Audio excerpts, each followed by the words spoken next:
Oi pessoal, tudo bem? Meu nome é João Batista, eu sou monitor de anatomia médica da PUC Paraná e hoje a gente vai conversar um pouquinho sobre o períneo. Pessoal, então esses vão ser os temas do vídeo de hoje, tá? Eu vou dar um foco a mais aqui nas divisões e nos músculos e conteúdo, porque isso aqui é a parte mais difícil. Vascularização a gente já viu em outro vídeo e a gente vai falar um pouquinho de uma correlação clínica para aplicar esse conhecimento.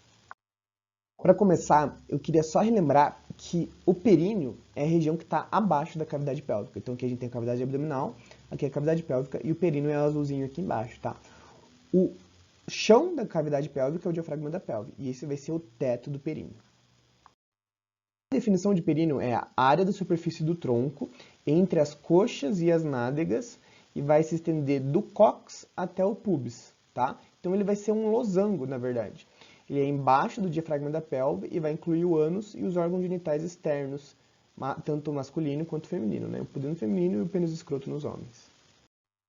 Bom, aqui a gente tem uma imagem superficial, tá? Da região do períneo. Então aqui, ó, a gente consegue ver bem os limites, né? Então aqui a gente vai ter escrito no slide mais para frente, mas ó, a gente tem o túber isquiático, aqui, ó, os ramos isquiopúbicos, aqui a sínfise púbica, tá? Se a gente traçar uma linha entre os túberes isquiáticos, a gente consegue dividir em uma área onde ficam os órgãos urogenitais e outra onde fica a região anal, tá? E aqui o cóccix fazendo o limite inferior. Beleza? Falei no último slide, a gente tem que os limites osteofibrosos, então os limites que vão delimitar, vão formar como se fosse um losango aqui. E se a gente cortar esse losango no meio, a gente vai ter a região urogenital e a região anal. Ó, ele é como se fosse um losango, tá?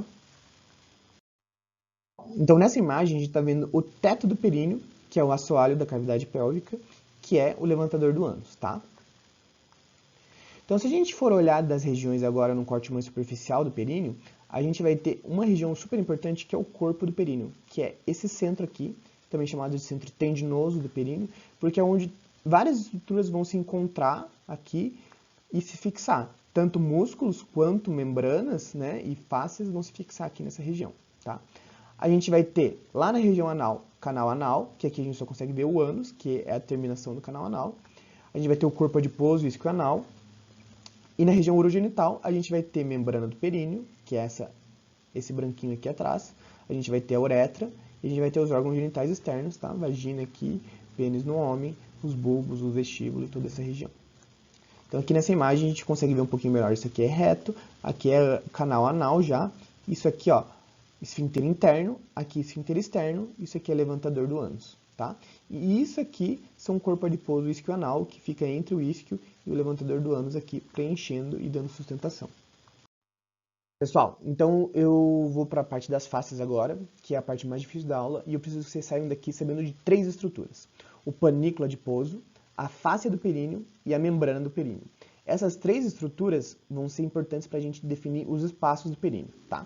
Então, a primeira é o panículo adiposo, que é contínuo com a face de Camper. Se vocês lembrarem lá no abdômen, a face de Camper era gordura subcutânea, e aqui o panículo adiposo continua sendo gordura subcutânea, tá?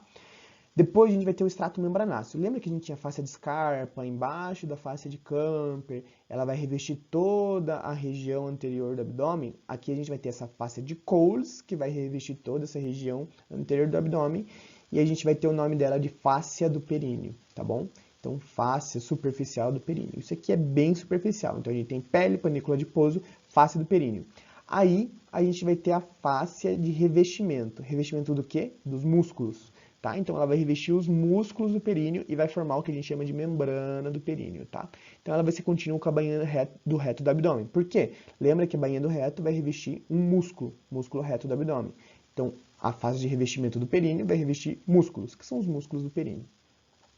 Se a gente colocar aqui uma imagem do abdômen, a gente consegue ver pele, panícula adiposo, aí em roxinho aqui a gente tem a fáscia de Scarpa, que aqui no períneo a gente vai chamar de fáscia do períneo ou fáscia de Coles. A gente tem os músculos aqui no abdômen, né? E aqui a gente vai ter os músculos do períneo e revestindo os músculos a gente vai ter a membrana do períneo ou a fáscia de revestimento do períneo, que é a fáscia de Gallaudet, tá? Vamos lá. Então aqui, ó, pele, aqui tecido celular subcutâneo ou panícula adiposo, aí a fáscia do períneo. Aqui tá como fáscia superficial. Fáscia do períneo, tá? entre a face do períneo até chegar aqui na membrana do períneo. Por que aqui é a membrana do períneo? Porque isso aqui é um músculo bulbo esponjoso, esse aqui é um músculo bulbo cavernoso, isso aqui é um músculo transverso profundo do períneo. Então a gente vai ter uma fáscia revestindo os músculos, que é a fáscia de revestimento, tá? Então entre a fáscia do períneo e a membrana do períneo, a gente tem um espaço superficial do períneo. E da membrana do períneo até esse músculo aqui, ó, que é o músculo levantador do ânus, que vai fazer esse, né, esse funil aqui, a gente vai ter o espaço profundo do períneo. Então eu quero fazer aqui com vocês um pouquinho para a gente entender melhor. Então a gente começa pela pele, né? Depois a gente vai ter o panículo adiposo. Até aí tudo bem. Aí a face do períneo vai ser essa primeira estrutura aqui. Isso é a face do períneo. Então, FP, tá? Aí a gente vai ter essa estrutura aqui, ó. Isso aqui é a membrana do períneo. Mas lembrar que isso aqui, revestindo os músculos, é face de revestimento também. E isso vai formar a membrana do períneo, beleza? Então aqui a gente tem a MP e aqui a gente tem a FR, que é a face de revestimento e membrana do períneo. Para que a gente entenda melhor, a gente consegue entender que isso aqui, ó, é o espaço superficial, porque está entre a face do períneo e a membrana do períneo. E isso aqui é espaço profundo, porque está entre o diafragma da pelve e a membrana do períneo. Aí aqui a gente tem as fossas isquionais, que nem eu falei antes. Uma imagem, ó, aqui a gente tem o músculo levantador do ânus, aqui a membrana do períneo, aqui a face do períneo, aqui a pele. Espaço superficial, espaço profundo. O que a gente tem dentro do espaço profundo? O músculo esfíncter externo da uretra e o músculo transverso profundo do homem. Na mulher, o esfíncter externo é formado por esses dois. No homem, é só esfíncter externo. E o músculo transverso profundo do períneo, que é esse aqui, ó, na mulher ele é um músculo liso, no homem ele é um músculo mais formado. E aqui, ó, a gente tem a glândula bulbouretral só nos homens. E a gente também tem vasos e nervos nessa região. Imagem para a gente ver as diferenças do músculo esfíncter externo. Então, no homem tem a próstata, ele meio que entra dentro da próstata, né? E na mulher a gente tem essas duas faixas, tá? Que é o compressor da uretra, essa primeira, e a segunda é o esfíncter útero-vaginal, porque ele também pega a região da vagina ali, tá?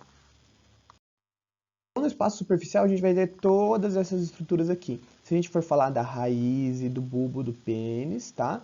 Aqui a gente também tem o músculo bulbo esponjoso, a uretra esponjosa vai estar aqui, tá? E a gente tem o músculo transverso superficial do períneo, que é esse aqui.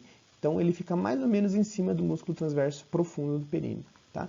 E aqui nas mulheres a gente vai ter a raiz e o corpo do clitóris, a gente vai ter os bulbos do vestíbulo, aqui a glândula vestibular maior, tá? Então aqui a gente vai ter a vagina também, passando essa região, a uretra também, tá? E nos dois a gente vai ter os vasos nervos perineais e, claro, o músculo esfíncter externo do ânus, que é super importante. Essa imagem, para a gente conseguir ver mais sagital, que aqui a gente tem a pelve, isso aqui é o músculo levantador do ânus, e aqui a gente tem o músculo esfíncter externo do ânus, tá? Então, ó, aqui levantador do ânus, aqui o músculo esfíncter externo. E nessa região aqui, ó, a gente vai ter o resto do períneo, ó, o corpo do períneo aqui no meio, beleza? São imagens do néctar e a gente consegue ver todas aquelas estruturas que eu falei antes, tá? Vocês podem pausar e ver uma por uma. Aqui é o músculo liso, né, que é o músculo transverso profundo, tá? E daí a gente vai ter o transverso superficial depois. Isso aqui é a membrana do períneo, beleza? Então, ó, aqui a gente tem outro corte que a gente consegue ver também a região anal, tá? Então é isso aí. Imagens da região do homem, pode ver que tem bem menos estruturas, né, do que da mulher, porque aqui a gente também tem a vagina na mulher e aqui é só preenchido mesmo pela membrana do períneo, tá bom? E aqui a gente tem toda a região dos órgãos genitais externos masculinos e a região anal. Eu já falei no outro vídeo, mas só lembrar que ela é a partir da pudenda interna, que vai passar lá pelo canal do pudendo, tá? Junto com a veia pudenda interna e com o nervo pudendo, e vai ter três ramos principais: a artéria retal inferior, a artéria perineal, que vai lá para o espaço superficial do períneo, e a artéria dorsal do pênis e do clitóris, que vai para o espaço profundo e é o ramo terminal. Além disso, a gente vai ter uma artéria pequena chamada pudenda externa, que é um ramo aqui da femoral, que vem da ilíaca externa, e ela vai dar aqui uma artéria labial anterior e uma artéria escrotal anterior. Eu deixei aqui uma imagem que a gente consegue ver aqui o canal do pudendo, com o nervo pudendo e as artérias e veias pudendo interna, tá? Então lembrar que ele vai passar pelo canal do pudendo e vai dar 3 ramos, que são bem parecidos com os ramos da pudenda interna.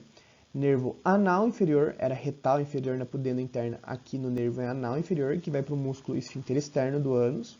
Aí o nervo perineal, que vai para o espaço superficial, e o nervo dorsal do pênis ou do clitóris, que vai para o espaço profundo. Na relação clínica, eu vou falar um pouquinho sobre as lacerações perineais que podem acontecer durante o parto. Elas são bem mais comuns no primeiro parto, ou em partos difíceis, ou quando a gente tem que usar o fórceps, que é uma ferramenta que a gente usa para ajudar a tirar o bebê quando a gente tem algum problema na saída, tá? Essas lacerações elas podem levar a dispareunia, que é dor durante o sexo, dor perineal e incontinência fecal, tá? E essa incontinência fecal depende do grau da laceração. Então a gente tem lacerações de primeiro, segundo, terceiro e quarto grau. Lá no primeiro só acomete a mucosa, né, da vagina. No segundo grau a gente vai acometer a mucosa e a parte muscular da vagina. Já no terceiro grau é tanto a mucosa quanto a muscular, quanto o músculo esfíncter externo do ânus. E por último a gente vai chegar lá na mucosa do ânus, tá? 85% das mulheres vão ter uma laceração perineal durante o parto, sendo que 0,6 a 11% é de terceiro e quarto grau. Um pouquinho da episiotomia, que ele é um procedimento que a gente faz para evitar lacerações de terceiro e quarto grau, tá? Então aqui a gente vai ter um corte que a gente vai fazer para desviar do esfíncter externo, porque a gente não quer danificar o esfíncter anal para a pessoa não evoluir com uma incontinência fecal no futuro. Então, ele não deve ser feito de rotina, a gente não pode fazer em todo mundo, tá? A gente só deve fazer quando tem indicação, que é alta chance de laceração, quando a gente tem um feto já comprometido, né, já sofrendo, ou quando a gente vai fazer um parto com fórceps, porque a gente viu que isso aumenta a chance de fazer uma laceração, tá?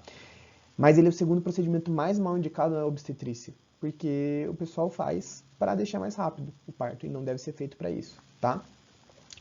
Depois que o bebê saiu, a gente consegue fazer o reparo primário dessas lacerações, ou seja, a gente tem que suturar isso. Então a gente vai suturar a mucosa da vagina, a gente vai suturar os músculos lá dentro e a gente vai fechar a pele, tá bom? Pelo vídeo um pouquinho mais longo, esse assunto é bem complexo. Espero que tenha ajudado um pouco, aqui estão as referências. Até a próxima.